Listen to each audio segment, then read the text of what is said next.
In this brutal regression fantasy, our overpowered hero must survive a massive monster invasion, where normal fighters are forced to choose a single-class path to survive, like the mage who channels the ambient mana to cast defensive spells, unleashing flashy supernatural miracles that look great but don't always get the job done, especially when the giant red dragon easily shrugs off their entire magical barrage before retaliating with a terrifying roar that completely shatters the party's fragile morale. Their magical attacks disperse harmlessly against its scales, leaving the defenders completely exposed, forcing the terrified frontline fighters to scramble for cover in absolute chaotic panic, as the beast circles back to deliver a devastating counterattack from above. Then there is the swordsman, who channels internal aura to perform superhuman physical feats, only for his blade to crack instantly against the dragon's ridiculously tough hide, proving that being locked into a single-class path is a total death sentence. With a mouth full of flames, the monster prepares to incinerate the entire squad, blasting a massive firestorm that completely engulfs the entire battlefield in a matter of seconds, leaving the survivors to realize just how hopelessly outmatched they really are. But our mysterious main character steps forward while everyone else is busy giving up, leaping high into the air with a glowing blade to challenge the beast alone, descending like an absolute meteor directly toward the giant dragon's unprotected head, catching the giant monster completely off guard as it looks up in pure shock, with his deadly strike reflected in its eye right before he ends it. Oscar's single strike completely splits the massive dragon in half, ending the threat instantly, leaving the surviving fighters staring in absolute disbelief at the sheer power on display. Because he didn't just survive the harsh system, he mastered it to become a legendary hero. This crowd immediately recognizes him as Master Oscar, the ultimate powerhouse of their world, showering him with praise for arriving in this remote area just in time to save them, expressing their deepest gratitude to the legendary sword saint who just spared their lives. But instead of basking in the glory, our quiet protagonist simply turns and walks away, passing by the weeping survivors who are just glad to have made it out alive. Even though he climbed to the absolute peak of swordsmanship, something still feels incomplete, especially when he watches a simple mage entertaining a child with basic elemental spells, triggering a deep sense of longing in Oscar as he stares at the glowing lights,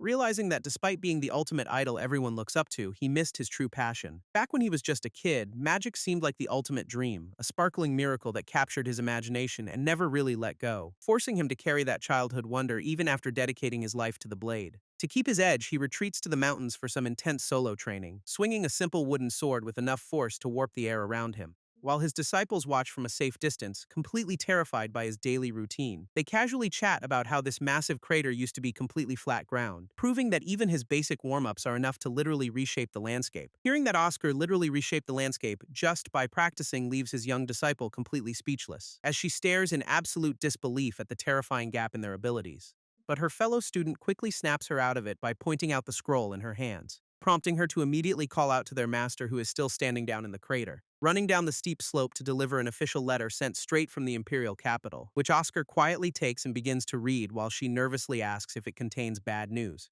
only for him to casually crumple the paper because they just want to award him another annoying medal, leaving the girl completely dumbfounded since most people would kill for that kind of royal recognition. He explains that he has absolutely zero interest in political power or annoying noble factions, which makes his disciple smile as she admires his pure, unwavering devotion to the blade. But a sudden shadow of quiet melancholy washes over Oscar's face in response, confessing with a gentle, bittersweet smile that he does not actually love swordsmanship at all, revealing that he only picked up the weapon because his strict father forced him into it, leaving his student completely shocked by the revelation that the world's greatest hero is living a lie, since he never actually got to choose his own path in life from the very beginning. She admits she is deeply jealous of his natural talent, even if he did not want it, explaining that she chose the Sword Academy herself but constantly fears she lacks the necessary gift, nervously clutching her hands as she wonders if she should have tried to become a mage instead, which is a massive gamble because both classes channel their energy through entirely different bodily circuits, meaning that mixing mana and sword aura will literally cause a person's body to violently collapse, pointing out that choosing between a sword and magic will permanently dictate a person's entire future. Oscar advises his disciple to stop worrying and just focus on swinging her weapon instead, which immediately cheers her up as she eagerly promises to keep training her hardest. Later that night, our hero lies awake in his quiet cabin staring at the ceiling, admitting to himself that his hypocritical advice was purely meant to comfort his student, especially since everyone constantly praises him for having a god-tier talent for the blade, leaving him to wonder what kind of magical potential he might have unlocked instead. He chuckles bitterly at his own advice to just keep swinging without any doubts. Suddenly, his sharp senses pick up a massive surge of hostile energy right outside, and a violent explosion completely tears through his wooden cabin in an instant, reducing his peaceful home to a raging inferno while mysterious cloaked mages watch from afar. These uninvited guests are armed with magical staffs, clearly prepared for a deadly ambush, whispering to each other to stay alert because their target is a legendary sword saint. But Oscar easily leaps out of the burning wreckage before they can even celebrate. Landing gracefully, he quickly analyzes his attackers and realizes they are highly skilled combat mages, immediately identifying the main threat leading this coordinated strike against his mountain retreat. This assassins waste absolutely no time and unleash another barrage of deadly spells on command, forcing our protagonist to draw his blade and prepare for a swift counterattack, dodging their magical projectiles with superhuman speed as he closes the distance in seconds, before delivering a lethal slash that instantly cuts down the nearest attacker without hesitation. Oscar's eyes widen in sudden shock as he realizes his opponents have a hidden trump card. One of the cloaked assassins holds his young disciple hostage under a floating array of ice, leaving the poor girl trembling in absolute terror with a gag tied tightly around her mouth, demanding Oscar's life in exchange for her safety while our hero stands completely surrounded in the ruins. But he calmly points out that he has never done anything to deserve such intense hatred. This lead assassin just laughs maniacally, clutching a glowing magical pendant while mocking our protagonist's ignorance, explaining that they cannot allow someone with god-tier talent in both swordsmanship and magic to exist, which completely confuses Oscar since he never even knew he possessed any magical potential at all. Refusing to explain any further, the mage prepares to launch a barrage of deadly ice spears. But the young disciple suddenly screams out to her master through the chaotic noise of battle, bravely declaring that she is a proud warrior and is fully prepared to lay down her life. Hearing her words triggers something deep inside Oscar, causing his gaze to instantly sharpen with determination. He quietly agrees with her resolve, slowly lowering his weapon as if accepting his defeat, which catches the arrogant assassins completely off guard as they prepare to deliver the final blow. But Oscar smirks confidently, warning them that they seriously underestimated his brave young student. Taking her cue, the girl suddenly bites her captor's arm, breaking free from his tight grip, while Oscar stands perfectly still as the massive storm of ice shards rains down upon him, completely engulfing his position in a violent explosion of frost and shattered magical energy. This smug attackers watch the smoke clear, fully convinced they just eliminated the legendary sword saint, only for Oscar's thrown sword to suddenly strike down the hostage-taker, saving his disciple in the process. Oscar stands heavily wounded with ice shards piercing his body, bleeding out from the brutal attack, while the retreating assassins mock his sacrifice before teleporting away into the night, leaving the legendary sword saint to bleed out in the ruins of his home. Desperately clutching her dying master, the young disciple weeps and asks why he saved her, prompting Oscar to offer a weak, bloody smile as he reminds her he is a swordsman, but she can only sob in guilt, having been fully prepared to sacrifice herself instead, though he gently reassures her that none of this tragedy was ever her fault. Tears stream down her face as she holds him, completely devastated by his impending death, while Oscar's vision begins to fade as he quietly reflects on his life's regrets. Realizing that if he had only trained as a mage, he could have easily saved them, our hero slowly closes his eyes, finally admitting his deepest, most hidden truth, that he never actually wanted the sword and only ever dreamed of using magic. All the fame, glory, and empty titles were just distractions to hide his true passion, which was that childhood wonder of reaching out for the sparkling miracles of mana. Suddenly, a warm light breaks through the canopy as a hand reaches toward the sky, and Oscar suddenly wakes up standing in a peaceful, sunlit forest without any wounds, staring at his uninjured hands in absolute shock because he definitely should be dead. Sitting up against a massive tree, he looks around the unfamiliar yet strangely nostalgic woods, only to look down the hill and recognize his childhood home of Eisen Village, confirming that he has somehow regressed to the past, giving him a second chance at life. Looking down at the grass, Oscar spots a strange envelope resting right next to his wooden training sword, and his eyes widen in absolute shock as he realizes what this letter actually represents. It is an official invitation to enroll in the kingdom's two most prestigious academies, which are sent out to every youth turning 15 to decide their future path, forcing them to choose between the path of the sword or the mysteries of magic.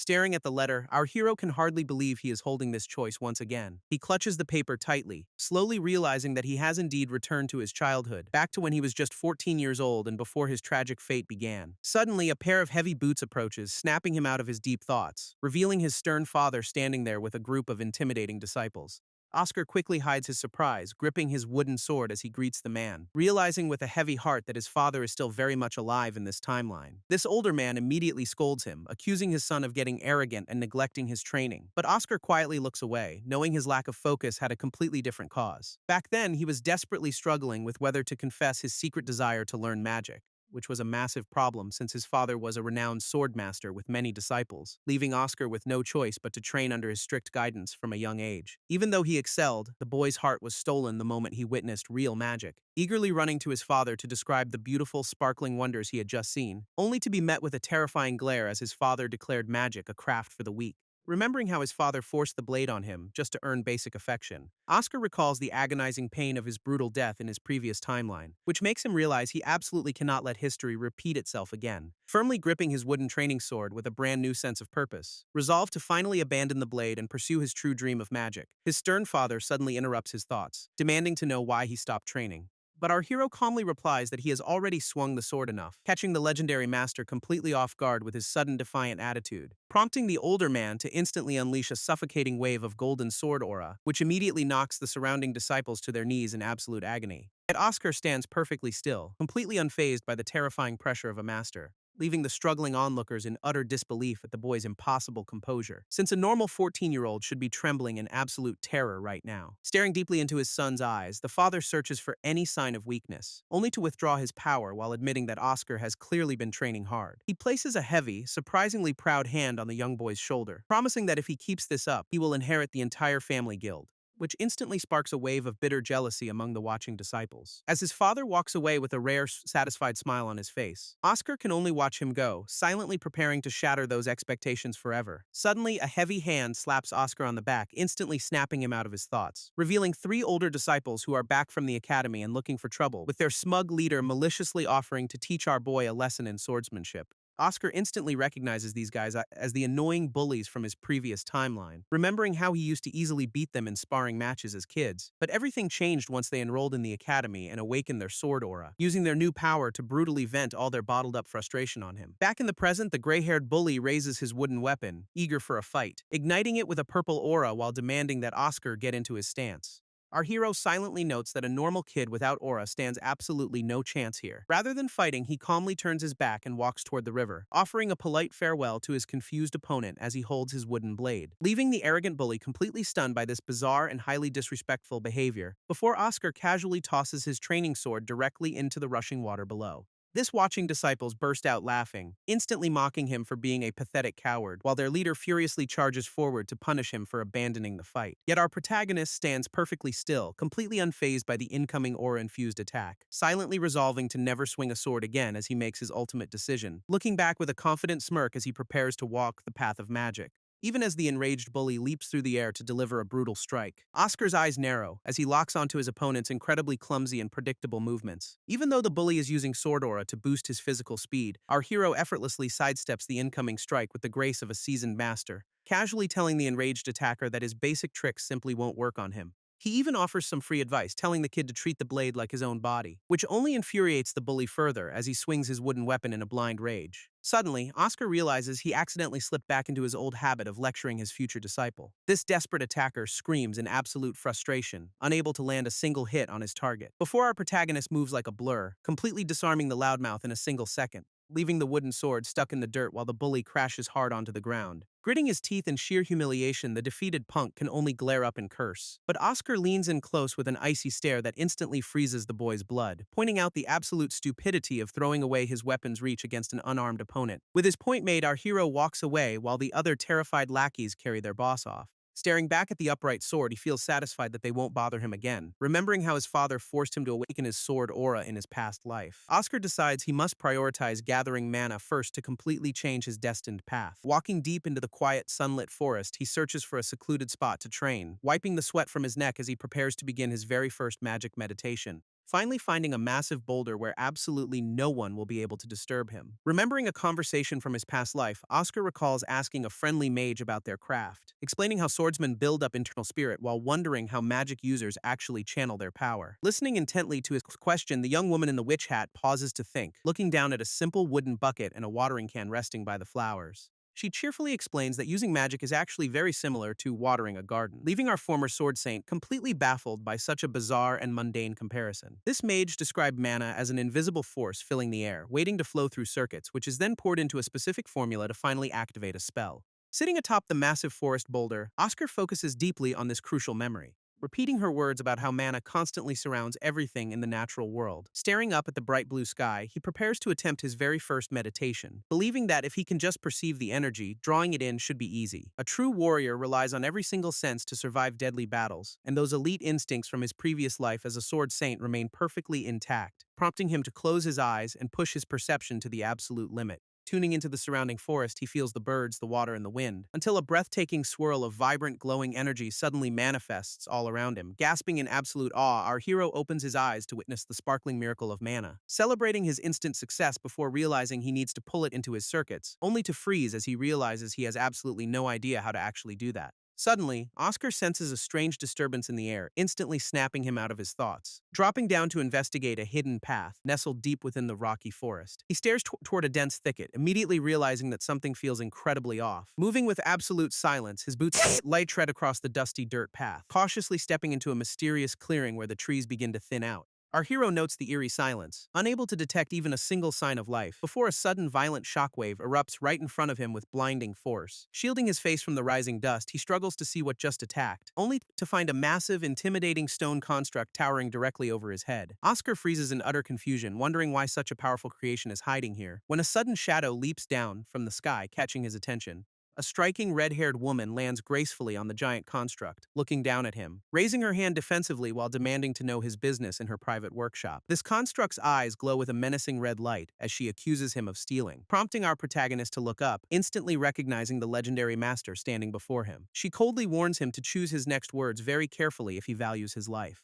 Oscar recalls the famous tales of her exploits across countless brutal snow-covered battlefields, commanding unstoppable armies of stone to single-handedly wipe out massive hordes of monsters. Identifying her as Isabel, the legendary mage of creation of life from his past timeline. Unfortunately, he is currently locked in heavy wooden chains, completely at her mercy. Sitting on her stone throne, Isabel demands to know which faction our hero is working for, pointing her glowing staff directly at him to force a confession out of him, while a bright red magic circle instantly flares up beneath his chained knees. Desperate to defuse the situation, Oscar quickly begs the legendary creator to wait a moment, explaining that he surrendered peacefully and has absolutely no intention of fighting her. Letting out a heavy sigh, the red-haired mage slowly stands up with her weapon, instantly conjuring a massive, fiery spell above his head to end his life right there, prompting our terrified protagonist to scream that he is not even a real mage yet. This unexpected confession stops her dead in her tracks, leaving her completely stunned by his words. Calling it a pathetic excuse, she places her hand on his head to check his energy, only for her eyes to widen in absolute shock at what she discovers.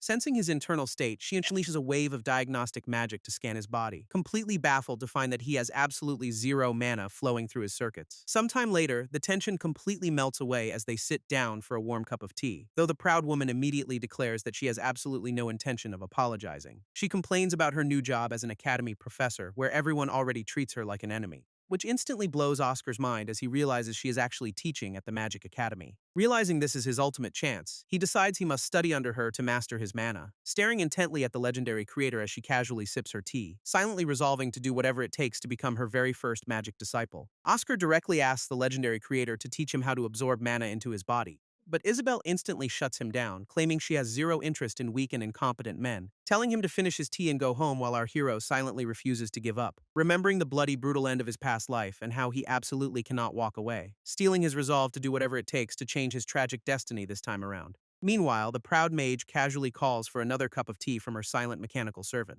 prompting Oscar to closely observe the golem as it steps forward to pour the drink, utilizing his elite perception to suddenly spot a strange glowing blockage in its internal magic circuits. He quickly warns her that the machine is acting weird, but she dismisses it as a cheap trick, only for the mechanical servant's arm to suddenly shake violently as it tilts the teapot, splashing the hot liquid directly onto the legendary mage's face in a hilarious mechanical malfunction. Shocked by the sudden disaster, our hero leaps up to help the drenched and embarrassed professor, offering her a clean handkerchief while the broken machine continues to twitch right beside them, as the unstable mana inside its shoulder joint sparks and crackles with dangerous magical energy. Wiping her face, Isabel realizes with absolute shock that the circuit near its shoulder is indeed clogged, instantly reaching out to grab Oscar's wrist with a tight, desperate grip before he can retreat, demanding to know how a kid with zero mana could possibly predict her creation's malfunction. He calmly explains that the flow of energy looked unnatural, leaving her completely speechless at his claim. Remembering how his old friend once mentioned that normal mages find environmental mana completely invisible, before looking her dead in the eye and confidently confirming his god-tier perception with a simple yes.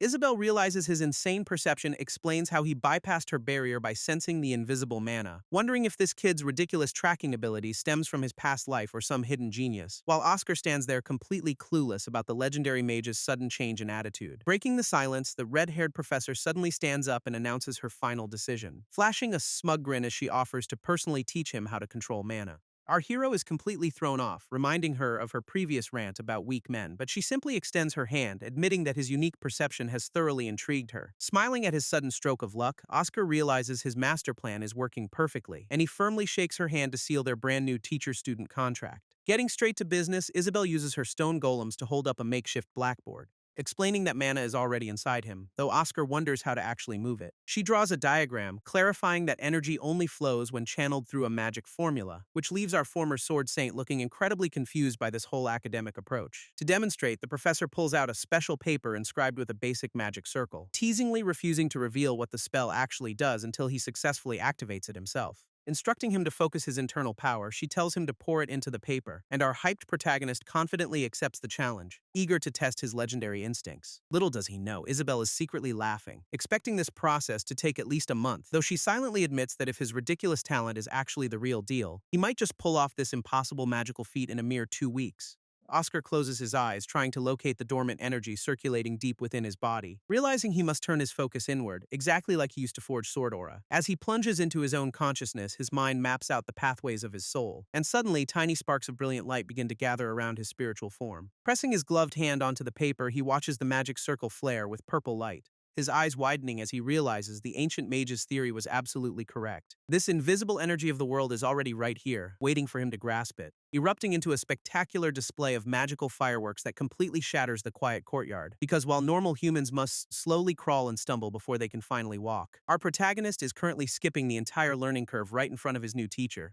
Legendary mages usually take weeks to grasp this concept, even with decades of academic study. Yet Oscar stands bathed in a shower of brilliant sparks after a single effortless attempt. Walking up behind him, Isabel can barely believe her own eyes as she witnesses the miracle, completely frozen in shock that this kid mastered mana control on his very first try. She recalls his earlier explanation about the broken golem, realizing his talent goes far beyond luck, since merely seeing the energy in the air cannot possibly explain this level of genius. Whatever the secret behind his ridiculous perception, one thing is now absolutely certain to her. This seemingly ordinary boy is a once-in-a-generation prodigy who is definitely the real deal. Meanwhile, Oscar just stares up at the sparkling sky, completely mesmerized by his very first spell, when his eccentric new master suddenly calls out to him with a massive, thrilled grin. Isabel is absolutely ecstatic, praising our boy for pulling off a magic formula on his very first try. But Oscar just stares at his hands, casually declaring that this result simply isn't good enough. He silently reflects on his standards, feeling that the magic he just produced lacked true beauty, remembering a childhood memory of a real mage showing him what true magical wonder looks like. Explaining his philosophy to his stunned teacher, he admits he wants his magic to be absolutely flawless,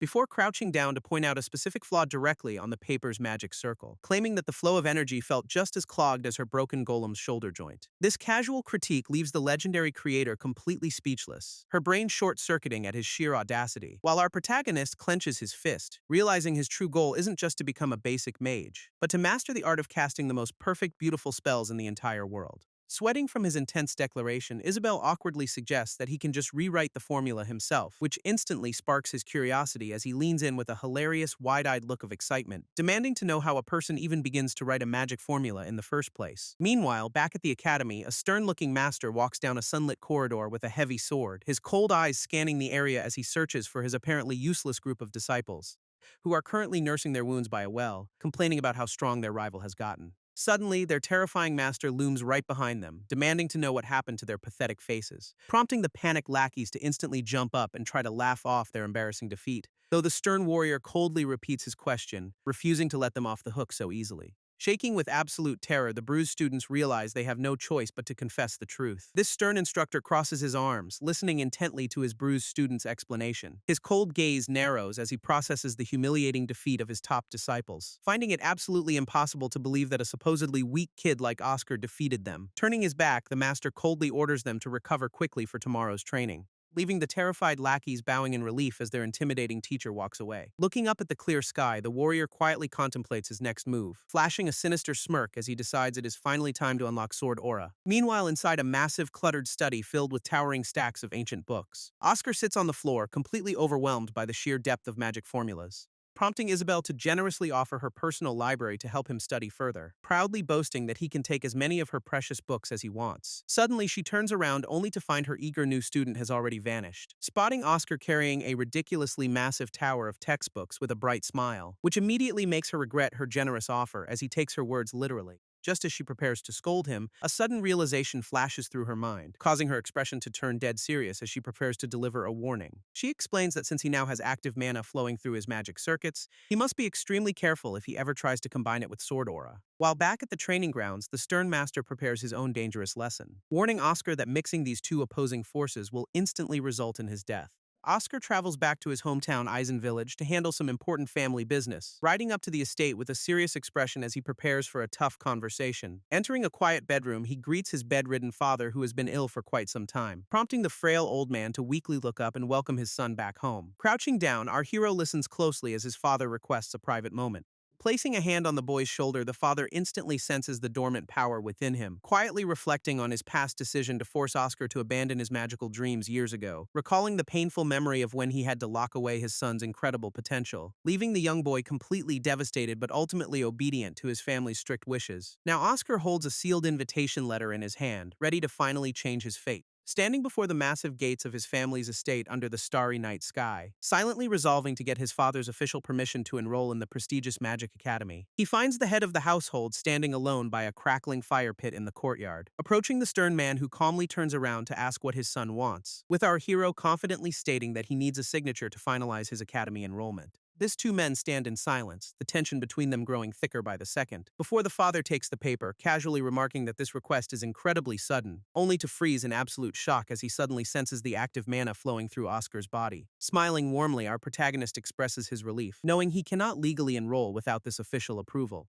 while his father rubs his temples in disbelief, wondering why his sword prodigy son is suddenly chasing magic. Oscar asks his father if he remembers the day he first confessed his dream of using magic, back when his childhood ambitions were instantly dismissed as nothing more than a foolish phase, since the head of the family firmly believed that chasing magic was absolute nonsense, remembering how his father forcefully sealed his potential to keep him on the warrior's path. Our hero recalls the heavy hand that locked away his natural affinity for so long. But while his father viewed it as a waste, Oscar had other plans in mind, suddenly unleashing a brilliant surge of magical energy that completely shatters the quiet night air, leaving the stern patriarch utterly speechless as he stares at the impossible display of power. Shaken to his core, the old man demands to know how his son mastered mana, prompting Oscar to calmly explain that this was the only way to get his attention, though his father only grows more frustrated by this sudden and reckless defiance. He brings up Oscar's recent victory over his brothers, proving his unmatched talent with a blade, arguing that our protagonist is throwing away a guaranteed future of legendary sword mastery, yelling that choosing the path of a swordsman is his only true ticket to success.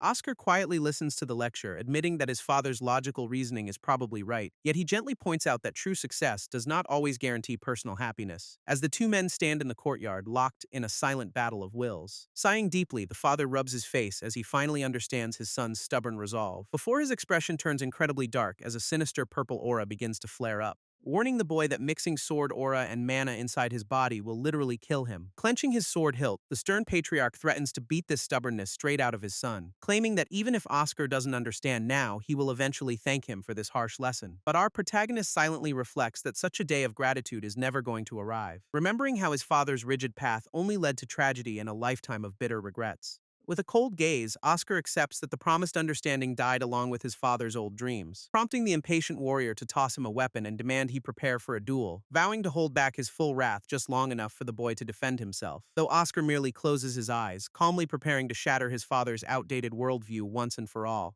Holding up his official academy invitation, the young prodigy casually reminds his father that he is a mage now, showing off the sealed document that represents his brand new path away from the family's martial legacy before casually tossing the priceless paper straight into the roaring fire pit without a single shred of hesitation. This shocking move leaves the legendary swordmaster completely stunned, his jaw dropping at his son's sheer disrespect, as Oscar boldly challenges the patriarch to try and beat the magic out of him if he can, drawing a furious response from the older man who steps forward to teach his arrogant son a lesson. Unleashing a terrifying wave of purple sword aura, the master warns the boy not to get carried away. Yet his lightning-fast strike misses completely as Oscar effortlessly tilts his head to dodge the lethal blade, realizing he can read any attack infused with sword aura as if it were moving in slow motion, thanks to the brutal training of his youth that engraved these exact combat patterns deep into his muscle memory. Watching his father's next desperate swing reflect perfectly in his glowing eyes, our hero prepares his counter, effortlessly weaving through a spectacular flurry of deadly slashes to prove his absolute dominance over the family's style. Effortlessly sliding beneath the glowing purple blade, Oscar evades his father's lethal strike with absolute grace.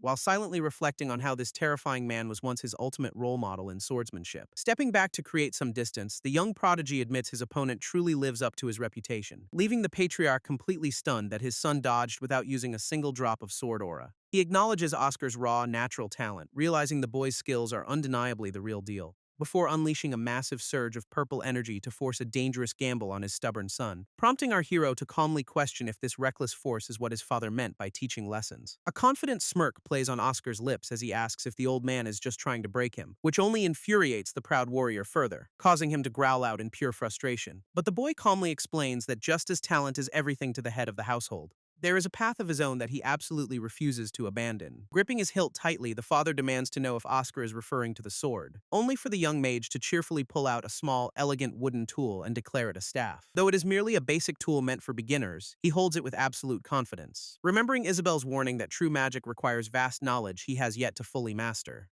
Yet he confidently points the weapon forward, noting that his opponent has no way of predicting this incredible display of magical prowess that is about to unfold right before his eyes. Charging forward with a ferocious overhead strike, the master tries to end the duel in one blow, while his glowing eyes track the incoming blade with perfect superhuman precision, effortlessly weaving through a flurry of phantom slashes to leave his father completely outmatched. Oscar readies his beginner's staff, calmly preparing to execute his very first magical counterattack, while his father swings down with absolute force, completely unaware of the trap being laid. Locking his gaze onto the target, our hero channels his mana with perfect composure, unleashing a brilliant magic circle right before the legendary warrior can even register the threat. This specific spell triggers a deep memory of the very first magic Oscar ever witnessed, a dazzling display of light that fueled his childhood dreams for so many years, representing the simple spark spell he had desperately longed to cast since his youth. It was a precious legacy left behind by his late mother, sitting in her rocking chair, which is exactly why the sudden realization strikes his father like a physical blow. Bright bursts of magical energy detonate directly in the patriarch's face, completely blinding him,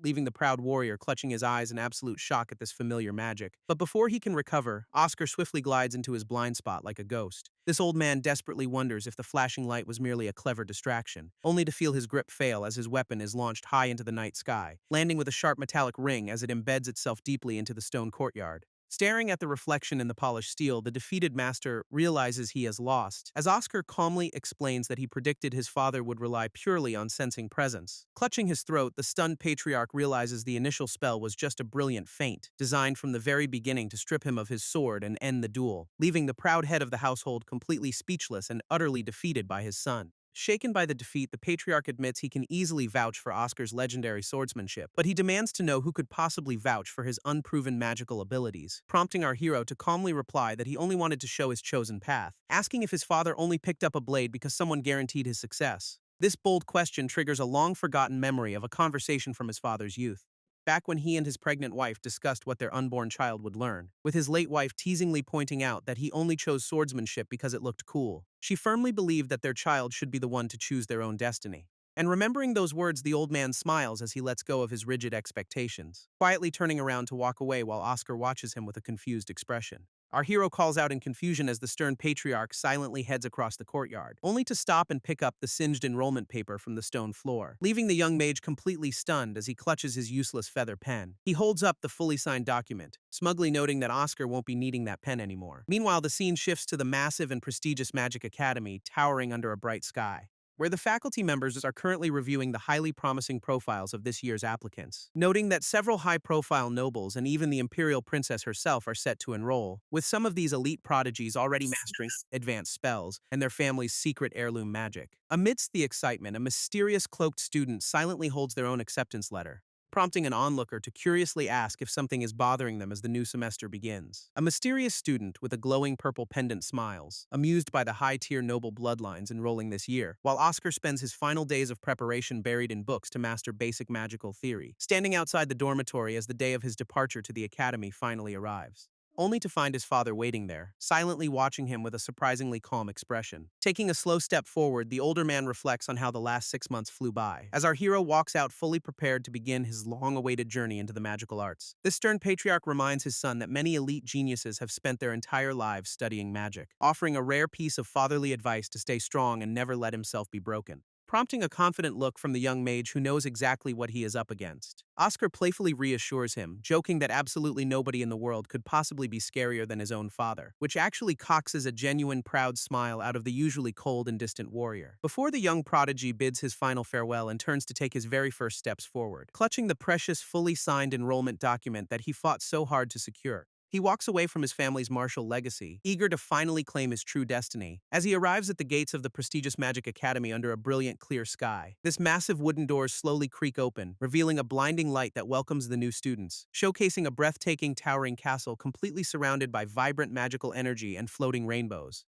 Everywhere he looks, students are practicing spells, marching with magical gnomes, and soaring through the sky on brooms, leaving our hero completely amazed by an atmosphere that is vastly different from his family's rigid training grounds. As he kneels down to examine a strange little golem, instantly fascinated by how this new world works. Walking through the academy grounds, Oscar is suddenly interrupted by a very familiar voice warning him not to dawdle. Turning around, our boy is greeted by Isabel, who is sporting a smug, knowing grin. She playfully asks if he's been slacking off, but Oscar confidently boasts about his massive progress, prompting the red-haired mage to challenge him to deliver another mind-blowing surprise during his time here. Pointing toward a massive crowd gathered nearby, she suddenly asks if he knows what is happening, explaining that the academy is currently hosting the highly anticipated first-class placement exams. Isabel breaks down how normal students are split up based on their basic mana capacity, but reveals there is an elite tier reserved exclusively for the most ridiculous prodigies, a brutal screening process designed to filter out the absolute best of the best. Though she immediately warns our protagonist that he should probably skip this insane test. According to her, the applicants aiming for this elite rank are literal combat monsters,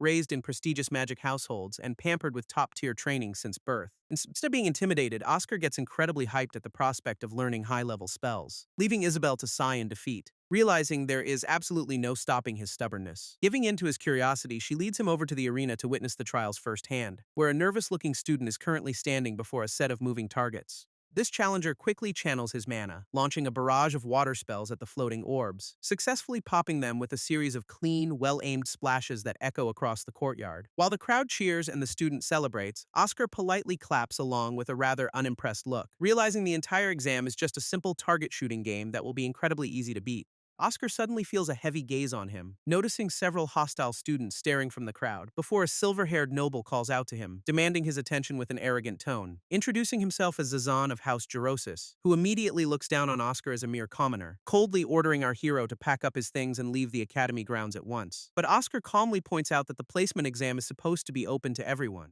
This logical response only earns him a scoff from the noble while the surrounding crowd snickers, reminding Oscar of Isabel's warning about these elite students who have trained since their childhood. Realizing this prestigious class is designed to completely shut out anyone without a noble bloodline. Pushing past our hero, Zazan arrogantly tells him to stay quiet and watch a real genius work as the academy examiner steps forward to initiate the next round of the placement trial, prompting the smug noble to throw one last condescending smirk back at our unfazed protagonist, boasting that his years of intense training will show Oscar the true gap between their worlds, before unleashing a massive magic circle and chanting a high-tier spell to freeze everything solid, sending a colossal wave of jagged ice spikes, erupting across the arena with terrifying force. This spectacular display leaves the onlookers completely breathless, their mouths hanging open in absolute shock, while Oscar quietly observes the massive ice structure, analyzing the technique with his sharp eyes, as the crowd erupts into wild cheers for the legendary power of House Gerosis. Turning back with a smug grin, Zazan declares that talentless weaklings have no place here, which Oscar actually agrees with, admitting the spell is impressive for someone who only knows magic, before casually muttering that such a massive waste of mana is honestly just a shame.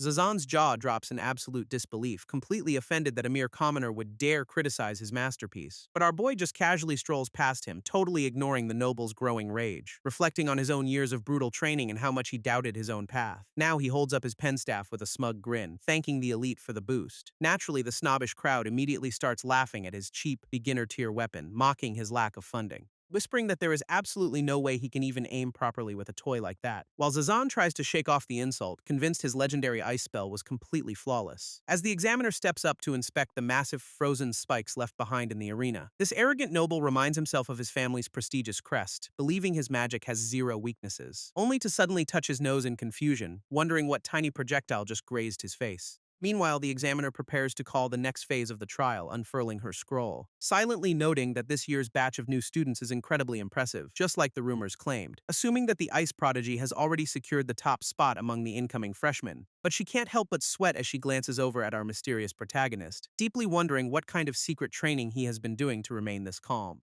even as the impatient crowd starts heckling him to hurry up and take his shot. Watching him closely, the examiner realizes Oscar isn't hesitating out of fear, but waiting for the perfect moment, locking his sharp gaze onto the moving targets as they align perfectly in his sights. Before a sudden spark of intense heat ignites the tip of his beginner's pen staff, shocking everyone, unleashing a massive blazing magic circle as he prepares to fire his devastating signature spell. A single hyper-concentrated beam of fire pierces straight through all 5 targets in a split second, leaving the targets to fall to the ground with perfectly clean, tiny holes burned through them, which completely stuns the examiner, who can only stare at the smoking wreckage in absolute disbelief, while the clueless crowd starts whispering, assuming his basic spell was way too weak to count, with some snobbish students even laughing and calling his performance an obvious embarrassing failure. Even the arrogant ice noble looks completely disappointed, having expected something far more flashy from him, turning around to walk away while muttering about how the whole thing was a waste of time, prompting our hero to scratch his head and awkwardly ask the examiner if he actually failed, though she immediately snaps out of her daze, loudly reassuring him that hitting everything is a guaranteed pass. Our boy is caught completely off guard as he looks incredibly confused by her sudden burst of excitement,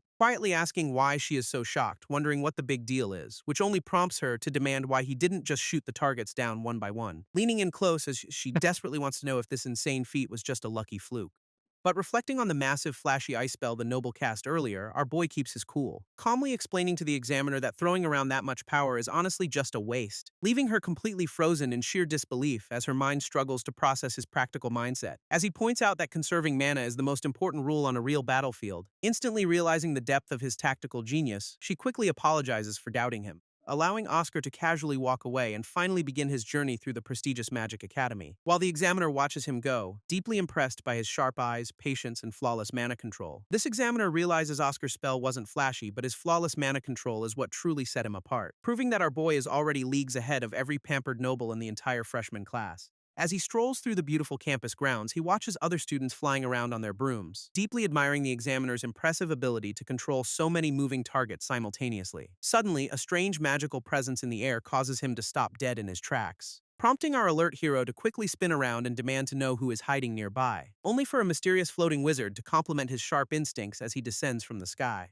Landing gracefully on the stone pavement, the old man warmly welcomes the young mage to the academy, introducing himself as Balsamus, the legendary headmaster of this prestigious imperial magic school. Oscar immediately panics and bows an apology, but the friendly headmaster just laughs off his formal reaction, leaving our protagonist completely stunned by how incredibly humble and approachable this powerful wizard actually is, until he suddenly spots a very familiar detail that makes his heart skip a beat, recognizing the exact same glowing purple pendant worn by that mysterious student from earlier. Noticing his hesitation, Balsamus kindly asks if something is wrong and extends his hand for a friendly greeting, forcing Oscar to swallow his suspicion and slowly reach out to accept the gesture. But the moment their hands finally lock together in a firm handshake, an overwhelming surge of raw magical energy violently erupts right between them, unleashing a massive howling vortex of wind that forces our hero to instantly leap backward, while the headmaster stands completely unfazed inside the storm, praising his lightning-fast reaction times, floating effortlessly in the air as he wonders if Oscar relies on pure sight or sheer instinct. Oscar immediately draws his weapon, warily asking if the old man is actually trying to assassinate him.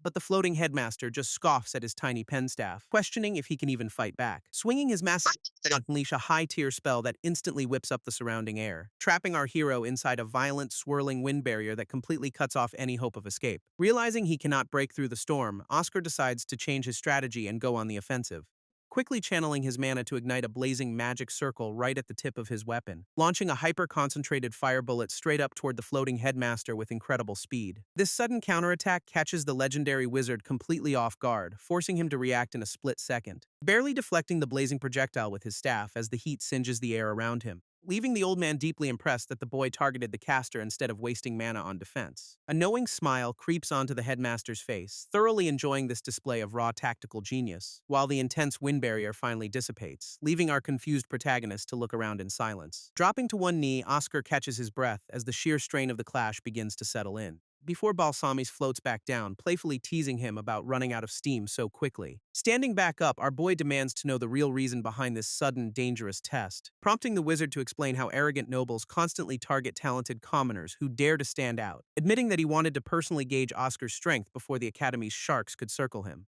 Our hero quickly connects the dots, realizing that showing off his skills has officially painted a target on his back, which the headmaster confirms, warning him about the dangerous extremists lurking within the prestigious noble factions, leaving Oscar with a cold, determined look as he prepares to face whatever hostile forces come his way. This headmaster's warning triggers a dark memory of a crazed mage obsessed with his overwhelming talent, prompting our boy to demand answers about who these mysterious, dangerous people actually are. But the legendary wizard refuses to give him a straight answer just yet, warning Oscar that knowing their true identities would only put his life in immediate danger. Instead, the old man advises him to focus entirely on growing stronger within the academy walls, leaving our protagonist to quietly contemplate what it really means to protect himself, especially since he knows that a real fight with the headmaster would have ended instantly. Swallowing his pride, Oscar takes a deep breath to calm his racing heart, before locking eyes with the eccentric old wizard to ask about one more detail, pointing directly at the glowing purple star pendant hanging around the headmaster's neck. Balsamus chuckles softly, casually holding up the glowing accessory to explain its legendary origin, revealing that the star is actually the exclusive mark of a legendary magic saint, which completely blows Oscar's mind as he realizes this is the absolute pinnacle of magical power. This legendary title is on par with the world's strongest warriors, representing unmatched combat mastery. But before our hero can ask anything else, the floating headmaster tosses him a gift, landing a small metallic gold badge directly into the palm of his gloved hand. Swirling away in a sudden gust of wind, the old man tells him to keep it safe, leaving Oscar completely awestruck by the flawless silent mana control of the legendary wizard, though he quickly shakes off the shock, knowing he cannot afford to just stand around daydreaming. Originally, he only wanted a quiet life of studying magic, but things are getting way more complicated. Remembering his brutal demise, our boy realizes that if a magic saint was behind his murder, he has no choice but to surpass the legendary sword saint he used to be. Meanwhile, rumors are already spreading like wildfire through the Academy's elite lecture hall, drawing the immediate ire of a snobbish noble who despises commoners playing games. But the heavy wooden doors suddenly swing open to reveal the class's newest addition, turning every single head in the room as our protagonist calmly steps inside. Instantly, the arrogant noble's eyes widen in absolute horror as he recognizes the newcomer, completely unable to comprehend how a mere commoner could possess such an overwhelming aura, leaving the elite student frozen in place while trying to process this impossible presence, wondering what kind of monstrous training could have transformed the boy so drastically. Flashback to the headmaster's crucial advice, urging Oscar to focus entirely on building his strength, which prompted our hero to spend his entire night meditating in deep concentration, repeatedly releasing his mana to expand his magical circuits and push past his limits, until the bright morning sun finally breaks through the large windows of his room. Examining his hands, Oscar notes his steady progress but realizes he still needs real combat, only to be suddenly startled by the loud echoing chime of the Academy's morning bell, prompting him to quickly throw on his uniform and prepare for the day ahead. Realizing that for the first time in his entire life, he actually wants to get stronger. Back in the present, he confidently strides past the whispering crowds of elite students, forcing his white-haired rival to sweat bullets as he senses the boy's terrifying new power. Our white-haired rival can only sweat in sheer confusion, wondering what kind of monster Oscar has become, while the rest of the elite classroom stares in absolute silence at his overwhelming presence. But Oscar barely pays them any attention, scanning the room until a familiar face catches his eye. Spotting a quiet girl sitting near the back, he instantly recognizes her from his past memories, just as a beautiful floral bookmark slips from her book and flutters down to the wooden floor, prompting our quick-thinking hero to gracefully swoop in and retrieve the dropped item before it gets ruined, casually handing it back to the startled girl with a warm, polite smile on his face. She is absolutely thrilled to get it back, clutching the bookmark tightly while thanking him profusely, which only confirms Oscar's suspicion that she has a deep, genuine love for all things floral. This small gesture triggers a sudden, nostalgic memory of a kind witch watering a vibrant garden, before the girl happily introduces herself as Lily Lowell, welcoming him to sit right next to her. Taking his seat, Oscar looks around the massive lecture hall as the final students settle in. Suddenly, a booming voice echoes through the entire room, sending a wave of panic through the crowd, as a bright, swirling vortex of golden magical energy violently erupts right in front of the podium, sending loose papers flying wildly through the air as a powerful mage makes a dramatic entrance, revealing their new instructor, Ruth, who confidently welcomes everyone to their very first academy class. Oscar immediately recognizes her as the strict examiner from his entrance exam, keeping his guard up, while Ruth explains that since they have already proven their basic talent, things are about to escalate, announcing that starting next week they'll be sent into the field to fight real monsters, which only makes our boy clench his fist in excitement, ready to test his limits in actual combat. Instructor Ruth announces that they must form five-person parties to keep their combat strength balanced, leaving the confused students to wonder if she means measuring their raw spell power, but she clarifies it actually depends on their circuit performance and total mana capacity. While Oscar and Lily listen quietly, another student asks how they can possibly measure that, prompting the smug instructor to flash a knowing grin that promises immediate answers, revealing that the Academy has already completed the assessment as she activates a massive magic circle. Suddenly, glowing yellow spheres of light begin to manifest directly above every single student, making Lily look up in absolute awe as her own magical signature begins to shine, while Ruth explains that the brightness of each sphere represents their overall mana pool. Several elite students show off incredibly brilliant lights, proving their high-tier noble status to the room, which the instructor silently notes, pleased to see a few genuine mage-class talents in this batch. However, Oscar looks up to find his own sphere looking incredibly dim and pathetic, triggering a wave of mockery from the snobbish nobles who refuse to party with a commoner. Our hero shrugs off their insults, knowing his hidden strength, doesn't rely on flashy parlor tricks, only to feel a gentle tap on his shoulder that breaks his train of thought. Turning around, he finds Lily nervously asking if he would like to form a party together, cheerfully declaring that anyone who appreciates flowers must be a genuinely good person at heart. She suddenly pauses in realization, mentioning they still need to get approval from their other teammate, leaving our protagonist completely puzzled as he tries to figure out who this mystery partner is, before a loud, arrogant redhead immediately protests letting a weak commoner join their squad. Oscar politely asks the angry redhead to let him join their party, trying to keep things peaceful, but the hot-headed noble just glares back, clearly disgusted by the thought of working with a commoner, slamming his hand on the desk while complaining about having to babysit weaklings, though he eventually agrees to let him tag along as a glorified bag carrier. As the classroom chatter continues, other students whisper about the bizarre team dynamic, prompting Oscar and Lily to quietly exit the room to escape the judgmental stares, while Lily gently reassures him, explaining that nobles simply have a head start with early training, which makes our hero smile as he casually asks how long she has been studying magic. Stopping dead in her tracks, she freezes when Oscar mentions he only started 6 months ago, leaving the poor girl completely dumbfounded by his impossible rate of growth, unable to process the fact that a complete beginner is already matching elite students, while our clueless protagonist just looks back, wondering why she is making such a big deal. Meanwhile, Instructor Ruth walks down the quiet hallway after wrapping up her first lecture, only to be suddenly stopped by a voice calling out her name from behind. Turn around to find the white-haired rival Zazan approaching her with a deeply troubled expression, demanding to know why a pathetic commoner was placed in the Academy's elite class, complaining about Oscar's dim manosphere and insisting the boy is completely useless at proper magic, while clenching his fist in frustration as he predicts the commoner will fail the first mission. Ruth just chuckles at his jealousy, instantly knowing exactly who he is talking about, before her eyes narrow, hinting that she knows exactly what kind of monster Oscar really is.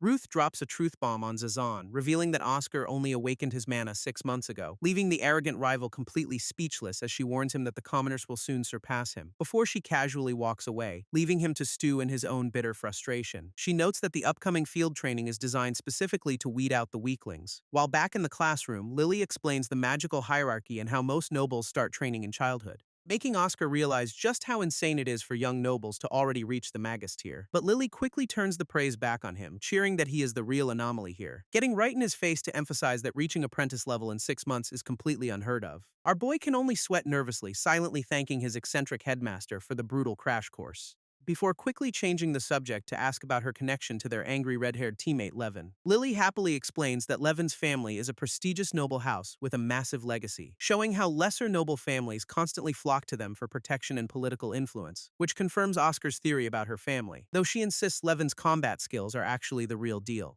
leaving our protagonist to quietly hope he won't have to rely on a snob for protection. Soon enough, the entire class gathers at the edge of a dense, sunlit forest, where Instructor Ruth stands ready to brief them on the dangers of their first official mission, announcing that they must survive a full night in the woods filled with low-rank monsters, prompting Oscar to brace himself for another practical test of his rapidly growing abilities, while Ruth holds up a special magic scroll designed to summon help in case of emergency, though the overconfident students around him immediately laugh it off, thinking this test will be a total breeze. Ruth drops a massive bomb, warning that using the emergency scroll means instant demotion from the elite class, sending a wave of pure panic through the crowd of snobbish noble students, which makes Oscar realize just how desperately these elites cling to their high-ranking status. Meanwhile, their arrogant red-haired teammate boasts that failing is absolutely out of the question, loudly declaring himself the ultimate protector who will carry their entire team to victory. As the class prepares to head deep into the dangerous, monster-filled woods, a massive, ridiculously heavy backpack suddenly slams onto the dirt with a loud thud, prompting Levin to demand that their new commoner teammate hurry up and carry it.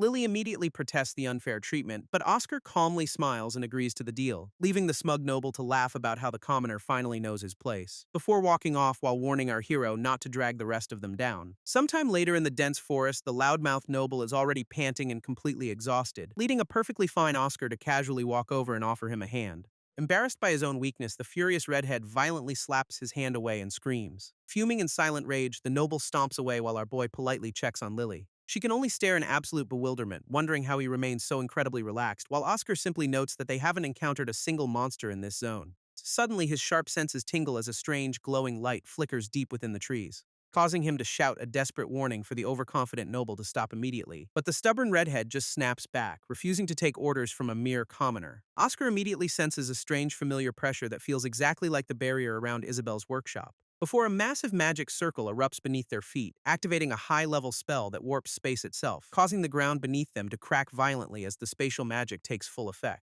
while the reality around them literally shatters like glass, throwing the entire group into absolute panic. Our quick-thinking hero shouts for everyone to raise their staffs and brace for impact, as the shattered fragments fade to reveal a completely different, much darker forest surrounding them. Lily looks around in sheer confusion, instantly realizing they are no longer in the safe beginner zone, until she spots a strange artificial marking carved into a massive tree nearby. Zooming in, she recognizes the Roman numeral 5 etched deeply into the bark, which makes her gasp in horror as she realizes they've been teleported to the 5th training ground, a notoriously dangerous area that is strictly reserved for the elite upperclassmen. Oscar silently analyzes the situation, wondering if that hidden magic circle was actually a deliberate trap, prompting him to suggest they immediately use their emergency magic paper to call for backup. But the arrogant redhead just pulls out the scroll and violently rips it in half. Our protagonist can only watch in absolute disbelief as their only lifeline is completely destroyed, while Levin smugly laughs it off, claiming it was just a leftover transfer circle the Academy forgot to erase. Although Oscar highly doubts that convenient excuse, the hot-headed noble insists this is actually a golden opportunity,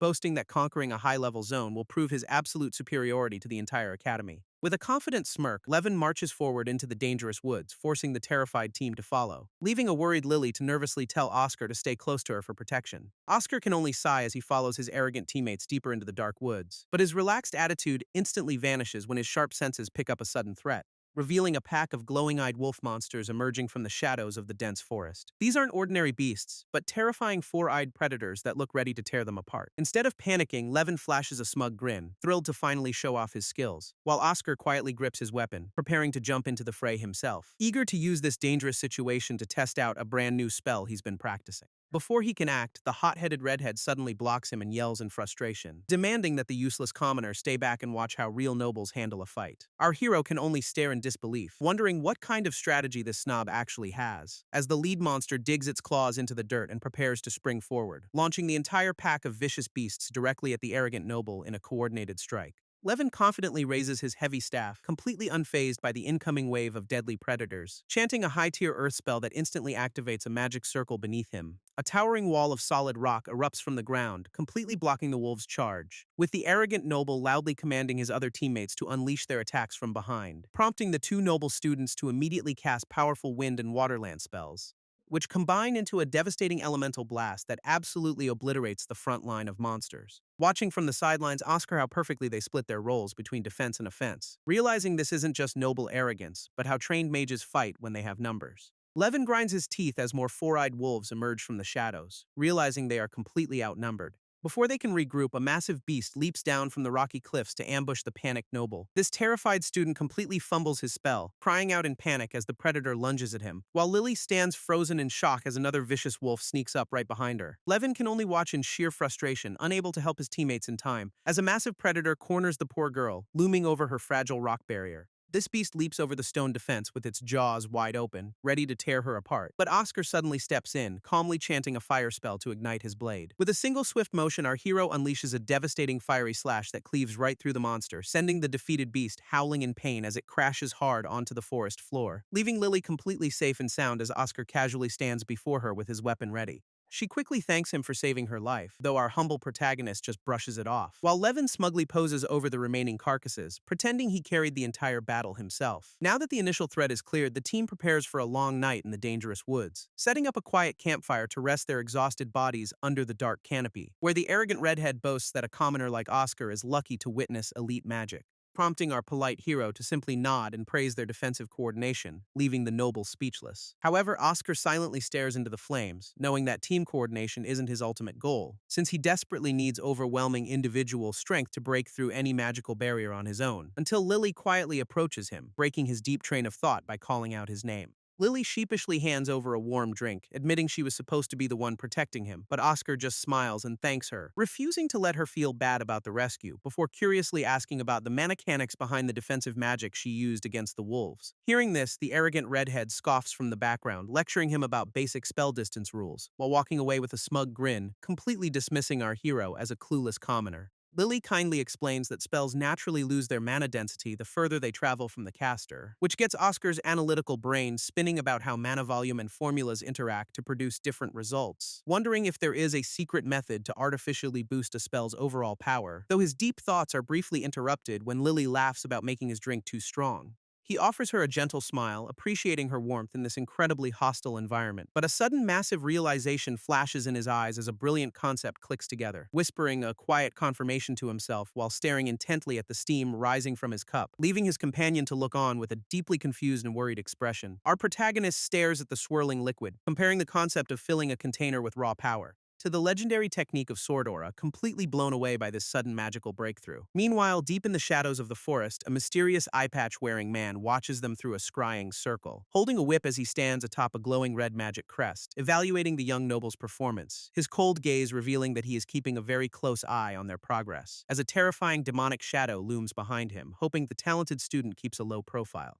With several cloaked figures gathered around, the mysterious observer prepares his next move in the dark woods. Back at the academy base, several exhausted students huddle together in blankets, shivering from sheer terror. While Ruth notes that 20% of the participants have already dropped out of the exam, but their conversation is quickly interrupted when a familiar red-haired woman approaches for the shift change. This newcomer is none other than Professor Isabel, looking as confident and striking as ever, prompting the nearby students to whisper in absolute awe of her legendary magical reputation. She immediately checks the magical broadcast screen to see how the elite students are performing, watching the top-ranked prodigy effortlessly freeze a wave of monsters without breaking a single sweat, as another talented student casually reads a book atop a massive, defeated beast. However, Isabel quickly notices that Oscar's team is completely missing from the active monitoring screens, leaving the instructors deeply confused since the group was visible just a few moments ago. Meanwhile, deep in the dangerous fifth zone, our hero sits quietly by the campfire, lost in thought, with his teammates relaxing nearby, completely unaware of the massive danger lurking in the shadows. Oscar stares intently at his steaming cup, his analytical mind dissecting the mechanics of mana density. Realizing he can compress his magic power the exact same way swordsmen condense their deadly aura, which could finally give him the overwhelming individual strength he needs to shatter any barrier. Before his deep concentration is suddenly shattered by a wave of panic screaming nearby, two terrified students from another team sprint out of the dark woods, desperately yelling to run away. But the arrogant redhead just laughs, confidently stepping forward to handle what he thinks is a weakling, until a massive towering column of raging fire suddenly erupts right behind him, lighting up the night, throwing the entire group into absolute horror at the sheer scale of the incoming threat. Heavy footsteps echo through the dark woods as a massive shadow looms over the terrified group, revealing a colossal, scaly dragon with glowing purple eyes stepping directly into their path, which instantly sends the entire team into a state of absolute, paralyzing panic. This monstrous beast unleashes a deafening roar that shakes the very ground beneath their feet, prompting a sweating Levin to scream that this legendary threat requires a high-level raid team, while Oscar quickly deduces that this impossible encounter must be a deliberate assassination attempt. Desperate for a lifeline, the other students beg Levin to use their emergency signal paper, only to remember the arrogant noble already ripped their only hope to shreds. Realizing backup isn't coming, our calm protagonist steps forward and prepares for the ultimate clash, telling a shocked Lily that slaying this beast is their only path to survival. Meanwhile, the cowardly nobles cling to their leader, hoping his defensive magic can save them, suggesting they just turtle up until the academy instructors finally notice the anomaly. And taking their advice, the selfish redhead raises his heavy staff to cast a spell, a bright magic circle erupting beneath his feet as he activates his strongest earth barrier. But instead of protecting the team, the stone wall only encloses Levin himself. His abandoned allies can only stare in absolute betrayal at this shocking display of Howard Cortis. Inside his rocky shell, the selfish noble yells that he intends to survive alone. Left completely defenseless, the panicked students weep as they realize they've been utterly discarded, forcing them to finally admit that Oscar was right about standing their ground. As Lily raises her staff with fierce determination, ready to fight alongside our hero, Lily immediately unleashes a powerful earth spear spell, aiming directly at the colossal beast, hoping her desperate attack is enough to bring the terrifying monster down.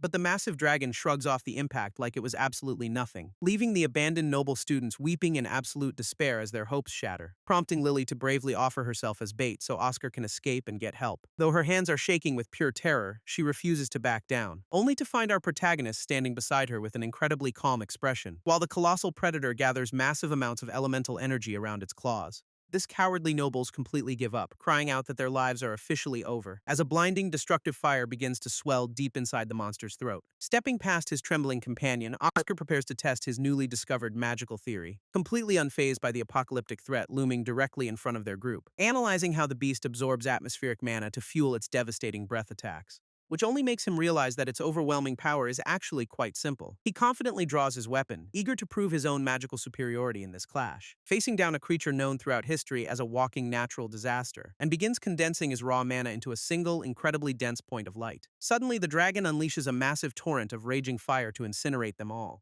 sending the nearby students into a panic while our hero calmly raises his hand, his glowing blue eye locking onto the target as he quietly chants his ultimate fireball spell. Oscar unleashes a massive concentrated beam of fiery magic that shoots directly toward the sky. This devastating blast hits the colossal dragon right in its gaping maw with pinpoint accuracy. A blinding explosion tears through the beast, completely overwhelming its legendary defenses in an instant, sending the massive chimera crashing heavily to the dirt as the smoke slowly clears. Lily can only stare in absolute silence, her mind completely blank from the sheer absurdity, while our calm protagonist casually stands there, looking like he'd just finished a light stroll. Meanwhile, the mysterious eye-patch observer watches through his scrying circle in absolute jaw-dropping disbelief, utterly baffled by how a mere academy freshman could effortlessly obliterate his prized chimera. But he suddenly freezes when he feels a sharp chill, wondering if Oscar sensed him, narrowing his cold gaze as he vows to eliminate our hero during the next phase, convinced that such overwhelming power belongs solely to those of elite, noble bloodlines. Back in the quiet woods, Oscar looks down at his hand to check his mana, clenching his fist with a satisfied smirk as he confirms his wild theory actually worked, realizing that combining sword chi refinement with magic is a cheat code only he can use, as the colossal dragon lies completely motionless on the forest floor, defeated once and for all. This nearby students slowly look up in utter shock, unable to believe their own eyes, just as the cowardly stone barrier crumbles to pieces with a heavy, pathetic thud, revealing a trembling Levin who can only stare at the massive carcass in pure disbelief,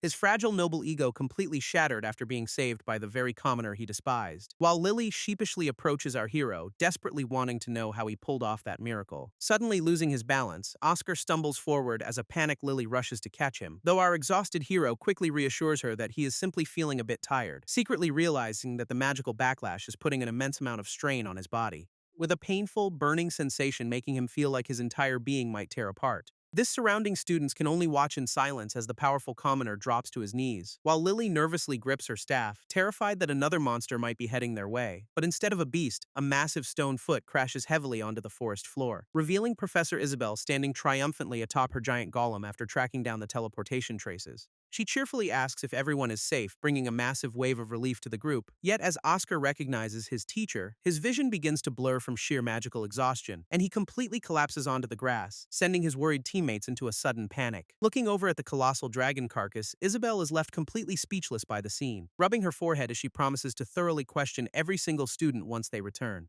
as a guilty Levin looks on in silence while the others tend to our unconscious hero. Standing tall against the changing sky, the powerful professor prepares to secure the area, noting that the sun is finally rising on this incredibly long and chaotic night. Sometime later, the story shifts back to the majestic spires of the prestigious Magic Academy. Inside a grand office, a fully recovered Oscar sits down to speak with the esteemed headmaster, who deeply sighs in disbelief that such a dangerous incident could happen right under their noses, warning that a mysterious enemy targeting talented commoners has officiously managed to infiltrate the academy. Oscar sits in silence, processing the heavy weight of the headmaster's grim warning, but the old man quickly commends him for managing to survive such a lethal encounter, prompting our hero to confidently declare that he has finally found his path to true strength. Listening quietly, the headmaster closes his eyes as a heavy, solemn silence fills the room, before looking out the window to deliver some incredibly difficult news to his star student. While outside, the oblivious academy students continue their daily lives without a single care in the world. Our hero looks up in confusion as the old mage suddenly calls out his name with deep gravity, dropping a massive bombshell by telling him he must immediately pack his bags and leave the academy. This sudden expulsion order leaves our protagonist completely frozen in absolute, jaw-dropping disbelief, as the headmaster explains that abandoning magic is the only way to guarantee his survival, forcing Oscar to envision a bleak, ordinary life completely stripped of his beloved magical powers. Remembering how he was told as a child that happiness exists outside of casting spells, even though he spent his entire youth swinging wooden swords and desperately chasing his dreams. He thinks back to his joyful moments with Lily, realizing how much this world truly means to him, which makes him quietly whisper his refusal to throw all of his hard work away. Standing tall, the headmaster waits for a submissive nod, expecting the boy to simply comply, only for Oscar to raise his voice, fiercely declaring that he refuses to quit right now. This shocked headmaster spins around in utter surprise, completely caught off guard by this sudden defiance, while our clever protagonist calmly smiles, expressing his gratitude for the old man's genuine concern, before proposing a brilliant counter-strategy to flush out the hidden traitor lurking right inside their walls. Oscar lays out his plan to deal with the traitor currently hiding inside the academy, prompting the curious headmaster to ask what kind of crazy idea he has cooked up, and our boy confidently offers to act as bait to drag the enemy into the open.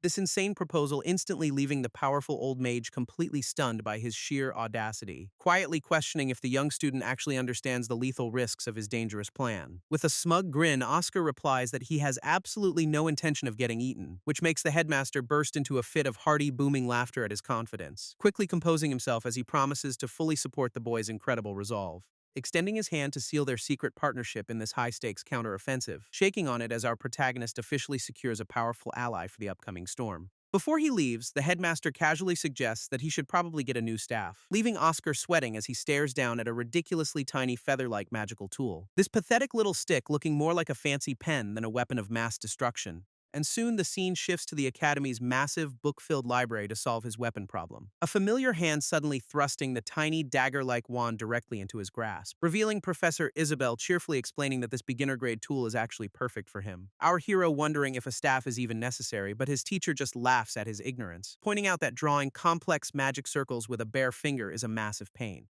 explaining that if raw mana is the ink, then a staff is simply your writing utensil, meaning he needs to start caring about his tools if he wants to cast beautiful magic. Looking down at the pathetic remains of his beginner wand, Oscar realizes it completely snapped, wondering if the cheap tool simply couldn't handle the sheer density of his refined mana. But his deep thoughts are suddenly interrupted when a familiar voice calls out his name, revealing a heavily panting Lily who apologizes for keeping him waiting on their meeting day. Our hero sheepishly thanks her for tagging along on her precious day off to help him, while his cheerful companion eagerly suggests they head out to find him a proper weapon. Stepping inside a high-end magic boutique, they are immediately greeted by rows of glittering wands, prompting the smug shopkeeper to boast about having the absolute finest selection in the city, presenting a flashy, gem-encrusted masterpiece that he claims will make our protagonist stand out. Before Oscar can even ask about its magical properties, a horrified Lily points at the tag, revealing a ridiculous price of 1 million credits that instantly sends them running for the door. Unfortunately, every other merchant they visit turns out to be a greedy scammer chasing easy money, or a complete lunatic trying to push bizarre, unstable weapons onto the poor students.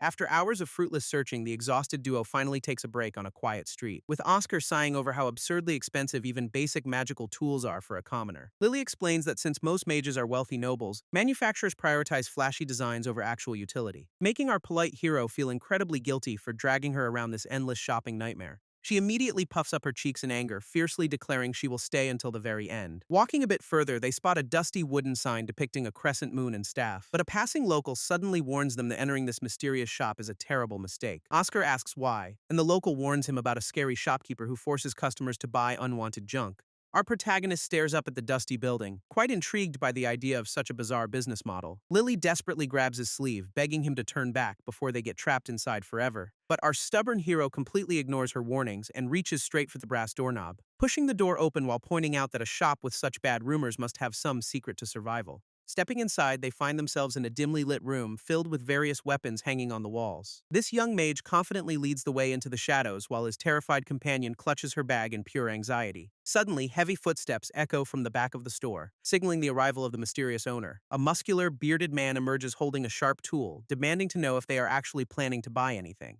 Oscar politely explains he needs a staff, but the gruff man just scoffs at their presence, crouching down to tell the young student that cheap toys for kids are sold elsewhere. Instead of backing down, our protagonist simply stares back with a completely blank, unimpressed expression. This silent defiance instantly irritates the shopkeeper, who tightly grips his blade in growing anger, unleashing a sudden throw directly at Oscar's head while accusing the boy of mocking him. This knife embeds itself into the wall just inches away, yet our hero doesn't even flinch, prompting the furious blacksmith to yell that he has absolutely nothing to sell to a swordsman. Oscar's eyes widen slightly as he realizes this random shopkeeper saw right through his magical disguise. Lily panics even more, desperately tugging at his arm to escape this incredibly dangerous madman, but her jaw drops when our protagonist calmly announces that he will definitely buy his weapon here, flashing a confident smirk as he realizes this eccentric craftsman might be exactly what he needs. Lily is completely flabbergasted that he actually wants to buy a weapon from this sketchy place, while Oscar calmly asks the gruff shopkeeper how he managed to deduce his secret martial background, prompting the old blacksmith to narrow his eyes as he prepares to explain his reasoning, as he gestures toward the subtle calluses and posture of our hero's relaxed right hand before shifting his gaze down to analyze the precise alignment of the young boy's feet. He explains that Oscar's center of gravity leans slightly to the right, a classic swordsman habit, sending our protagonist into a brief flashback of his intense childhood training with heavy blades. Meanwhile, a thoroughly confused Lily speaks up, pointing out that her friend is definitely a mage, leaving Oscar quietly amazed by the sheer observational skills of this seemingly random city craftsman. Deciding to be completely honest, the young student prepares to explain his unusual magical journey, admitting that he only picked up magic 6 months ago after years of martial training, which makes Lily frantically chime in to confirm that he is indeed a registered academy student. This shopkeeper simply sighs and scratches his nose, asking what kind of staff he actually wants, prompting Oscar to explain that his previous tool completely shattered during his last intense battle, presenting the broken, feather-like beginner wand to show the eccentric blacksmith the damage. Looking over the pathetic little stick, the craftsman bluntly declares the cheap tool completely useless, explaining that the internal spell array was utterly shredded by an excessive overload of raw mana, which leaves our young hero looking completely bewildered as he asks for a deeper explanation, with the expert detailing how larger weapons handle massive mana pools but require delicate control, while simple beginner tools are only meant for basic instincts before they inevitably snap under pressure. Remembering how the Academy instructors always carried massive, highly intricate weapons to channel their power, Oscar realizes his refined mana simply needs something far more durable than a basic tool. But the gruff shopkeeper quickly interrupts, reminding the boy he hasn't agreed to sell anything yet, turning around to leave our confused duo standing there in complete silence. Suddenly, the muscular craftsman stops and challenges Oscar to find the absolute best staff in his shop, promising to make a deal only if the young mage can correctly identify the true masterpiece. Accepting the challenge, our hero begins scanning the dusty walls under the blacksmith's watchful glare, while a highly anxious Lily watches from behind, praying he doesn't mess up this bizarre test. She mentally notes that high-quality weapons are usually massive and crafted from incredibly rare, expensive materials, gasping in surprise as Oscar walks right past a glowing case containing a beautifully crafted weapon. This exquisite tool is made from legendary Kaganome wood, a material famous for its incredible mana conductivity, making it so valuable that selling it could easily fund a comfortable life for a whole year. Lily desperately hopes her friend notices the treasure, but our protagonist is drawn to a different corner, confidently announcing that he has made his final choice with a bright, satisfied smile. He holds up a pathetic, crooked little wooden stick that looks like a random tree branch, leaving both the shopkeeper and his companion staring at him in absolute jaw-dropping bewilderment. A panicked Lily immediately points toward the glowing display case, whispering that he missed the expensive one. But Oscar calmly explains that the challenge was to find the best tool, not the priciest. Intrigued by this unexpected logic, the old blacksmith steps closer to ask why he chose that specific stick, and our hero simply grins, admitting he doesn't know why, but it just felt incredibly warm. Oscar points out that despite its incredibly shabby appearance, the crooked stick is actually quite special, noting that the core remains completely unbroken beneath its rough and heavily scarred exterior, since losing a weapon mid-combat is a death sentence for any active mage or warrior, praising the unknown craftsman for prioritizing raw durability over flashy, useless decorations. This deep insight completely stuns the shopkeeper, who stares at the boy in absolute silence. Breaking the quiet tension, our protagonist politely asks if he can purchase the unique tool, but the muscular blacksmith turns away, quietly admitting he originally crafted it for his son. A thoroughly confused Lily immediately asks why a sentimental family heirloom is sitting on display, prompting the old craftsman to explain that the young boy fell long before his weapon did, gazing down at an old dusty photograph of happier times before tragedy struck their family. He mutters that a worn-out stick with such tragic history shouldn't be called a masterpiece, slowly walking back into the dark depths of his workshop to end their conversation. Respecting his grief, Oscar sighs and suggests they leave to continue their endless weapon search. This gruff blacksmith suddenly barks out, demanding to know where they are going, leaving our young hero completely frozen in his tracks as he turns around in confusion. This shopkeeper tells them to wait, promising to fetch a weapon that actually fits his style. Such an unexpected victory instantly sends the excited duo into a state of pure, unbridled joy, with Oscar teasing his companion about what kind of legendary tool they are about to see, when a mysterious eye-patch-wearing man suddenly steps through the front door of the shop, his eyes widening in pure shock as he demands to know why they are here. Turning around in absolute shock, Oscar and Lily stare at the unexpected who just walked in, revealing a distinguished man with a sharp mustache, an eye patch, and a mysterious rope in hand, prompting our young hero to instantly lock eyes with this intimidating new presence. Lily breaks the tense silence by cheerfully asking Professor Amon if he is also shopping for a wand, but the silver-haired instructor merely gives a vague response while keeping his cool composure. This gruff shopkeeper immediately recognizes the noble professor, greeting him with a respectful nod, though Amon quickly decides to leave after noticing the blacksmith is currently occupied with customers, walking right back out the door while Lily watches his sudden departure in complete confusion. She wonders aloud what kind of urgent business their academy professor could possibly have in this dusty shop, while the muscular craftsman simply chuckles, muttering that the man is always incredibly restless. Handing over the wrapped weapon, the muscular craftsman tells our hero to take his new partner, causing our protagonist's eyes to widen in pure astonishment at the sheer weight of it. As the cloth falls away to reveal a magnificent staff crafted from legendary wood. This incredible material comes from the mythical origin tree, a massive landmark towering over an island nation, famous for its indestructible trunk that never rots, even under the harshest environmental conditions. Our excited companion explains that wands made from these rare branches are considered the absolute best in the world,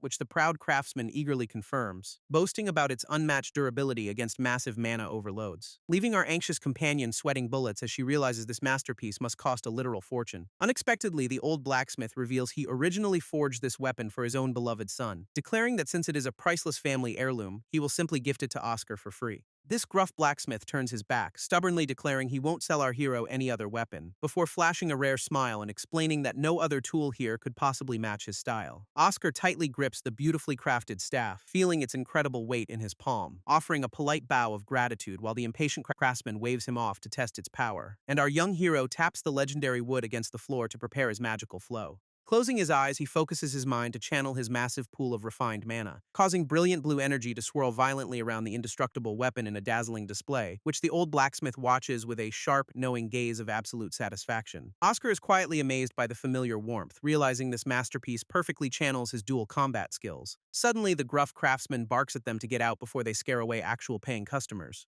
prompting our protagonist to freeze in realization as a crucial detail suddenly clicks in his mind, turning back to ask if their mysterious academy professor is a regular visitor to this shop. Meanwhile, the scene shifts to the grand lecture hall back at the prestigious Magic Academy, where gossiping students are already whispering about the chaotic events of the recent training mission, pointing out our duo as the lucky survivors of the dangerous teleportation circle malfunction, while mocking the cowardly noble Levin for trying to save his own skin during the crisis. This idle chatter is instantly shattered by the sharp, terrifying crack of a whip echoing through the room, as Professor Amon fiercely glares at the class, demanding absolute silence from his terrified students. Before resuming his lecture while our hero sits quietly in the back, lost in deep thought, wondering what dark secrets their eye-patch-wearing instructor might be hiding behind his cold demeanor. This blacksmith reveals that Professor Eamon was actually the captain of his late son's squad, explaining that the noble instructor was right there beside him when he fell in battle, and even took the time to personally visit the grieving father at his workshop, delivering the heavily scarred memento wand as a final token of his son's bravery. Hearing this tragic backstory completely melts Lily's heart, leaving her deeply moved by the professor's kindness, while the craftsman praises Amon for treating a commoner soldier with such genuine respect. But Oscar remains completely silent, his sharp eyes narrowing as he processes this new information, staring intently at the heavily worn wooden stick still held in the blacksmith's hand. Our hero casually notes that the son must have been an incredibly powerful elite mage, leaving the old blacksmith completely stunned by how easily the boy deduced his secret. Back in the present, Oscar sits quietly at his desk during the academy lecture, remembering how Iman was conveniently supervising the training grounds on the day of the incident, connecting the final dots to realize their esteemed professor is the mastermind behind his attack, and since the traitor has no idea his cover is completely blown, the stage is set, prompting our protagonist to quietly channel his mana, ready to make the first move this time. Meanwhile, the scene shifts to a hidden chamber, where Iman stands before a dark portal, communicating with a terrifying, multi-eyed shadow entity that demands results from its secret agent. This silver-haired instructor nervously sweats under the immense pressure of his monstrous master's gaze, as the dark voice mockingly asks if a simple school is somehow harder than the battlefield, forcing Iman to quickly make excuses while the entity orders him to secure results immediately. Eamon stands alone in the dim room, silently brooding over his master's incredibly harsh demands, and despite his fearsome reputation, the traitor can only clench his fists in frustration. Meanwhile, the scene shifts back to the majestic spires of the prestigious Magic Academy, where the shocked headmaster can barely process Oscar's wild accusation about their esteemed instructor, finding it almost impossible to believe that a respected war hero could turn traitor. He sighs deeply, remembering how Iman once risked his life for his comrades, but our protagonist remains completely unfazed, insisting he is absolutely certain of the man's guilt. This old wizard reluctantly agrees but points out they cannot make an arrest without solid proof, prompting Oscar to flash a confident grin as he reveals his master plan. This sudden confidence leaves the headmaster completely stunned, wondering what the boy has cooked up, as our hero explains that the traitor will definitely strike when the witnesses are few, waiting for the perfect moment of chaos where no evidence can be left behind. Intrigued, the headmaster looks down at the official documents resting on his desk, realizing that an upcoming high-profile escort mission is the perfect bait to lure him out. It turns out Princess Ariel was originally supposed to enroll in Oscar's class, but a mysterious heirloom spell left her bedridden with severe magical side effects, delaying her arrival until the academy instructors finally decided it was time to intervene. Back in the classroom, the teacher announces their next major assignment is in the capital, ordering the students to safely escort the royal princess back to the school grounds, while Lily and Levin listen closely, completely unaware of the deadly trap Oscar is setting. Oscar realizes that leaving the academy for the capital gives Iman the perfect opportunity to strike, but their eccentric instructor suddenly interrupts his thoughts by asking the class if they have questions, prompting the arrogant noble Levin to immediately raise his hand and call out to Professor Zazan, demanding to know why a supposed weakling like Oscar was even selected for this mission, leaving our hero completely bewildered as Levin asks if they should consider him a true rival. This instructor bluntly confirms his fears with a simple, devastating nod of agreement, explaining that Oscar's recent training results prove he has already surpassed the proud noble entirely, which absolutely shatters Levin's fragile ego while his classmates watch the drama unfold in silence. He clenches his fist in pure denial, remembering Oscar as a pathetic apprentice-tier mage, convinced that our protagonist is nothing more than a worthless nobody who got lucky. Yet powerful masters keep praising the kid's hidden talents one after another. Levin stands up to confront Oscar directly, admitting his rival's scores were undeniably superior, though his overwhelming jealousy makes it absolutely impossible for him to accept reality, suddenly pointing a finger at our hero and loudly demanding a formal duel right now, screaming for Oscar to show him every last bit of his true magical power. This dramatic outburst forces their exhausted instructor to facepalm in utter disbelief at the childish behavior, wondering how this high-profile escort mission will ever succeed with such chaotic infighting. So she mischievously proposes that the loser of this duel gets kicked off the team. This arrogant noble eagerly accepts the high stakes while Oscar is left sweating at his terrible luck. And soon enough, the two rivals stand face to face in the courtyard, ready to settle their score. Oscar holds his legendary new staff, wondering how on earth he got dragged into this mess, while Levin immediately starts channeling his ice magic to show off his noble lineage, summoning massive frozen shards that hover menacingly over our hero in the courtyard. Screaming at Oscar to get ready, the arrogant noble is clearly not holding anything back, which leaves our protagonist standing completely unfazed as the temperature in the courtyard rapidly drops, knowing deep down that he cannot afford to lose and get kicked off this crucial mission, since exposing the traitorous Professor Amon is his absolute top priority right now. Pointing his magnificent staff forward, he boldly accepts the high stakes of this sudden duel, prompting Levin to remember his childhood struggles when his family's expectations crushed his spirit, as everyone always praised his genius older brother while ignoring his own desperate efforts. No matter how hard he tried, he was always left standing in the shadow of greatness, staring at the cracked training targets that never seemed to satisfy his demanding family, which deeply wounded his pride and convinced him that he lacked any real talent, especially since the legendary Galosis family only valued absolute perfection from their noble heirs, leaving the young noble feeling completely worthless and destined to remain a failure. Yet he stubbornly refused to give up, pushing his body past its absolute limits, practicing late into the night just to catch up to his brother's overwhelming shadow. Back in the present, he stares at Oscar, determined to finally prove his worth, screaming that he will defend his family's prestigious name at any cost, unleashing a massive magic circle to launch his ultimate ice spear attack directly at our hero.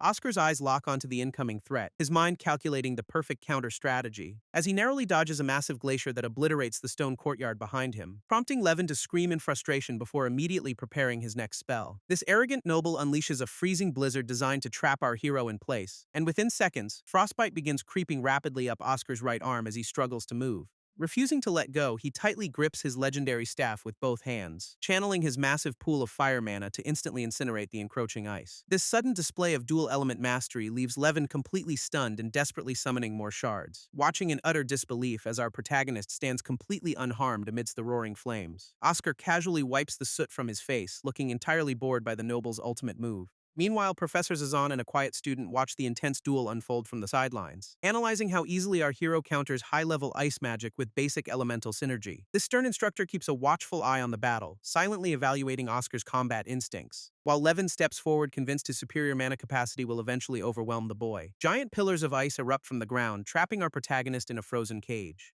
prompting the noble to mockingly praise his opponent's talent before preparing a final blow. Aiming his wand directly at Oscar to deliver a speech about their supposed class differences, he summons an incredibly massive magic circle, screaming that raw effort will always beat natural talent. But the quiet girl on the steps suddenly stops reading her book, sensing that this duel is about to reach a very sudden and explosive conclusion. Professor Zazan watches in absolute shock as a massive surge of energy suddenly fills the courtyard, while Oscar stands at the center of a blinding blue aura, channeling his refined mana, casually apologizing for the delay because his ultimate counterspell simply took a moment to prepare. Looking down at his arrogant opponent, our hero stands tall against the freezing wind, boldly declaring that it is finally his turn to go on the offensive. Refusing to back down, Levin screams in denial and frantically raises his wand to strike first, unleashing a high-tier ice prison spell to trap our protagonist in a frozen cage. But Oscar instantly notices a hidden projectile concealed within the flurry of ice spears. This desperate noble boasts about his superior mana refinement, aiming to end the duel right here. Yet our hero remains completely calm, knowing his legendary staff is more than enough to handle this.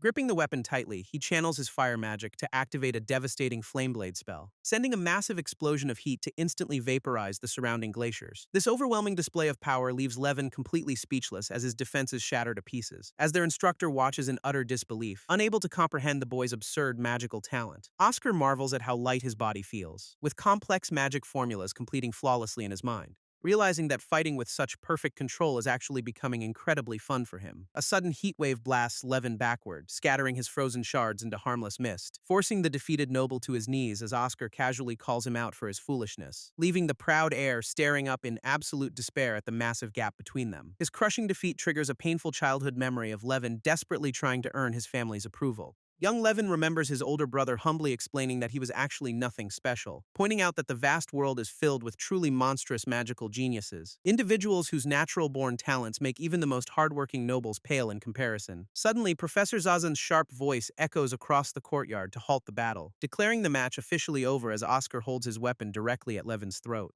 leaving the humiliated noble to kick over a bucket in his room in pure rage. He paces back and forth, his mind completely consumed by the bitter taste of defeat, remembering how his classmates used to gossip about his prestigious family's high expectations. This desperate heir blames our protagonist for ruining his reputation and stealing his spotlight. But a sudden knock on his door abruptly cuts his angry thoughts short. Opening it to demand who is bothering him so late, his eyes widen in absolute shock, finding the traitorous Professor Amon standing silently in the dark hallway with a chilling gaze. This next day, the students gather inside the Academy's grand lecture hall for their briefing, whispering excitedly about Oscar's legendary performance while our hero tries to ignore the attention. Levin soon enters the room alongside his peers, looking surprisingly calm and focused, showing a brand new level of maturity that completely replaces his usual arrogant sneer, as he recalls admitting his deep envy of Oscar's effortless talent right after their duel, clenching his fist tightly to seal a silent vow that he will never give up, boldly declaring to our hero's face that he will eventually surpass him no matter what. This passionate declaration earns a genuine, respectful smile from Oscar as their rivalry officially begins. Meanwhile, the traitorous Professor Amon sits alone in his office, plotting his next move for tomorrow. And as the morning sun rises over the majestic towers of the Magic Academy, their eccentric instructor announces a sudden mana measurement test to kick off the day's lesson. Just then, Levin walks into the lecture hall with a surprisingly calm and serious expression, prompting Professor Zazan to immediately call him out for arriving late to class, while the other students snicker and whisper about whether he was simply too scared to show up. But the humbled noble completely ignores their petty insults, keeping his eyes focused straight ahead. He quietly takes his seat as Oscar watches him from a few rows back, instantly noticing the heavy bandages wrapped tightly around his former rival's right arm. Before anyone can ask questions, the instructor demands silence to begin the official evaluation. And once the testing concludes, the students flood into the hallway to discuss the results. One of his classmates runs up to Oscar, absolutely amazed by his rapidly growing mana capacity, while our hero casually inspects his legendary staff, feeling more in tune with its power, only to be suddenly interrupted by a sharp voice calling out to him from behind. Turning around, Oscar is surprised to find Levin standing there with an incredibly intense gaze, looking directly at our protagonist as if he has finally made a major life decision, and without any hesitation, the proud noble bluntly asks Oscar to teach him how to get strong. This bizarre request leaves our hero completely dumbfounded, wondering if he heard the guy correctly. But Levin steps closer, warning Oscar not to play dumb because he knows his secret, leaving our protagonist utterly frozen in shock as he wonders what the noble actually found out. Oscar and Levin meet in a secluded training ground under the night sky. Our hero commends the noble for being thorough enough to reserve this private spot, but he immediately demands to know what secret Levin is actually talking about, prompting Levin to shout that it is obviously the power used to defeat the dragon. He remembers the terrifying godlike strength Oscar displayed during that fateful raid, demanding to know if our hero was also gifted his power by someone else. leaving Oscar completely bewildered as he genuinely has no clue what the noble means. This clueless reaction only makes Levin grit his teeth in absolute frustration, screaming that everyone always treats him like an idiot and makes a fool of him. But suddenly, a violent purple light erupts from his heavily bandaged right arm. This limb mutates into a monstrous spiked claw, overflowing with dark, corrupt energy, sending a massive shockwave of pure panic straight through our protagonist's mind. Levin clutches the terrifying mutation in absolute horror, screaming in sheer confusion, while Oscar rushes forward to check if his former rival is still conscious. Realizing the desperate noble was completely lied to about the cost of this power. Screaming in agony, Levin is entirely consumed by a violent surge of dark magic, triggering a massive eruption of jagged ice spikes that obliterates the training ground. Oscar is forced to leap backward to avoid getting impaled by the sudden onslaught, noting that the frantic noble's movements look exactly like he is being puppeted. As the chilling realization of who gave Levin this cursed power finally hits him, Oscar's eyes widen in absolute horror as the pieces of this dark puzzle finally click together. While Levin collapses under the weight of his own despair, screaming about his unfair fate, he remembers his simple desire to survive and stand proudly alongside his peers, weeping because he genuinely wanted to protect everyone instead of becoming a monster. But our protagonist refuses to let his former rival succumb to this dark corruption. Vaulting through the air with incredible agility, Oscar easily evades the wild, thrashing claw, landing gracefully behind the frantic noble to prepare a quick knockout blow. With a swift move, he grabs Levin from behind, ignoring the boy's startled scream of panic, and gently lowers his unconscious body to the ground as the dark energy fades. Leaving the exhausted noble safely asleep, our hero turns his attention to the real culprit, his blood boiling at how ruthlessly a teacher would toy with a student's life. Looking up, Oscar furiously screams Amon's name into the dark, empty night sky, demanding that the cowardly traitor stop hiding in the shadows and face him. Suddenly, a flock of ominous crows gathers as Amon materializes with a smug, condescending grin, floating effortlessly above the ground while mockingly calling our hero a mere undisciplined commoner. Oscar merely glares back, his grip tightening on his staff as he prepares for a fight. But the corrupt professor has already planned a perfect cover-up for tonight's events. He casually explains that a tragic accident is about to be reported to the academy, spinning a lie about a hardworking student who unfortunately lost control of his magic, before unleashing a devastating spell to ensure neither of them leaves this training ground alive. Eamon unleashes a wave of dark magic, summoning glowing portals of pure destructive energy, looking down at our hero with a smug expression while calling his resistance barbaric. But Oscar stands his ground, refusing to back down even as the traitor threatens him.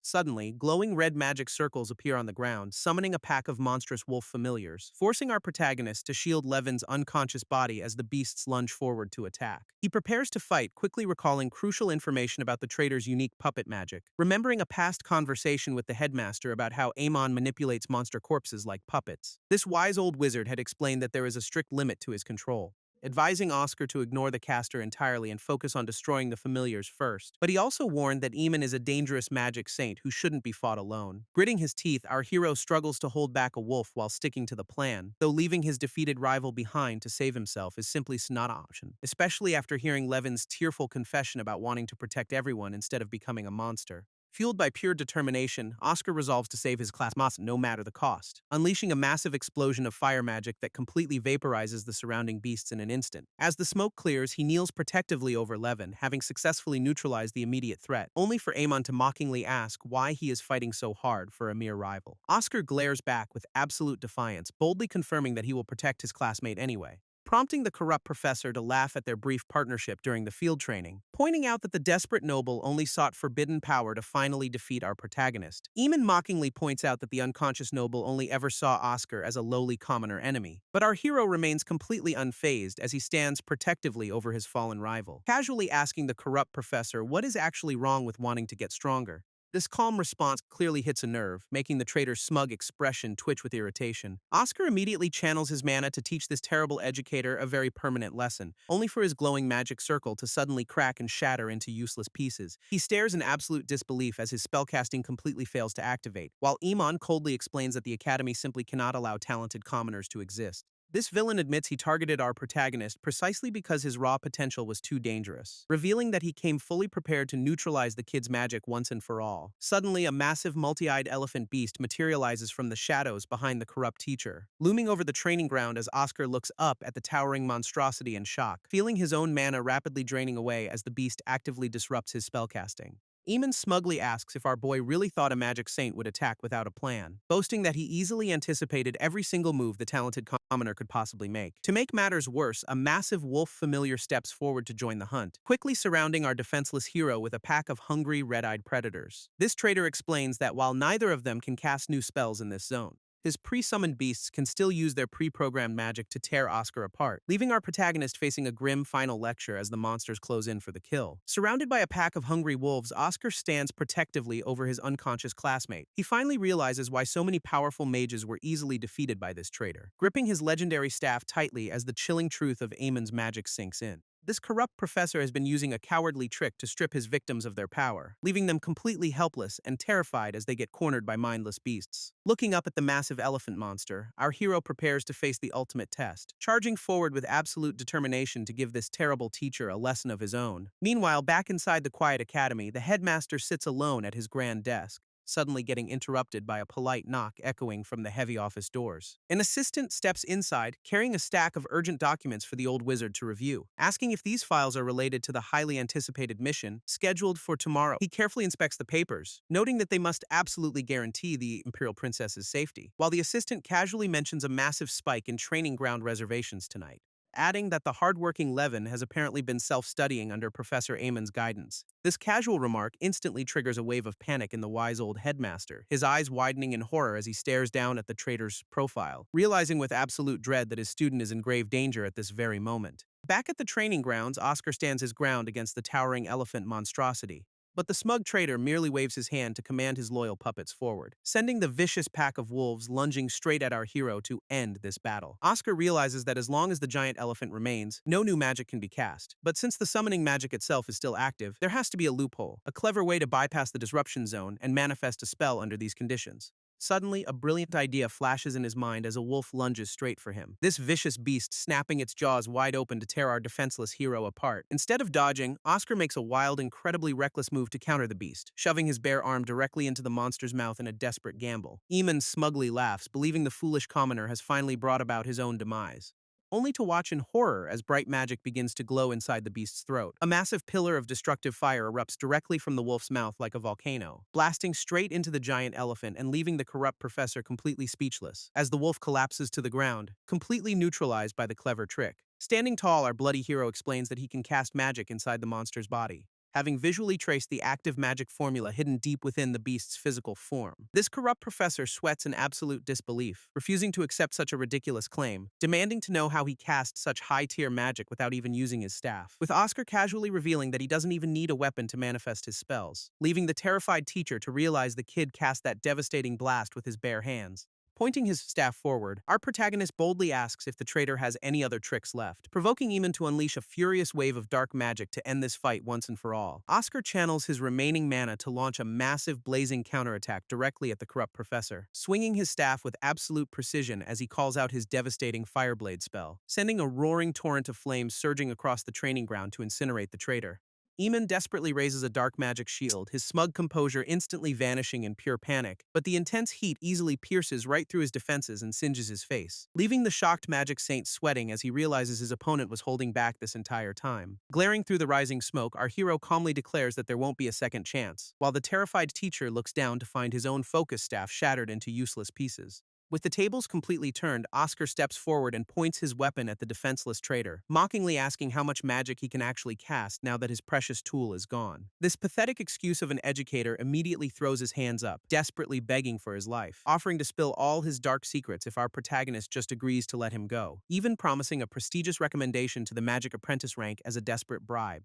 Oscar merely stares back with absolute disgust, asking if that pathetic offer is really his final defense. He coldly reassures the trembling villain that he won't be killed, since his mouth is still needed, prompting the terrified professor to turn tail and run like a coward to save his own skin. Fleeing into the shadows, Amon rants about how trying to play nice was his biggest mistake, before snapping completely and screaming insults at the commoner who dared to humiliate him. Suddenly, a massive surge of dark energy erupts, catching our protagonist off guard as the ground shakes, revealing that the desperate traitor is prepared to sacrifice everything to unleash his ultimate, monstrous trump card. This desperate traitor screams in agony as dark purple slime completely consumes his trembling body, transforming him into a massive panting abomination right in front of our shocked protagonist. Oscar watches in disbelief, wondering if the corrupt professor actually fused himself with a familiar, only for the mindless purple beast to let out a deafening, bloodthirsty roar. This giant monstrosity immediately smashes the ground, forcing our hero to leap back in a hurry, dripping with unstable dark magic as it prepares to launch another devastating attack, leaving Oscar to realize that the traitor has completely lost his mind and is running wild.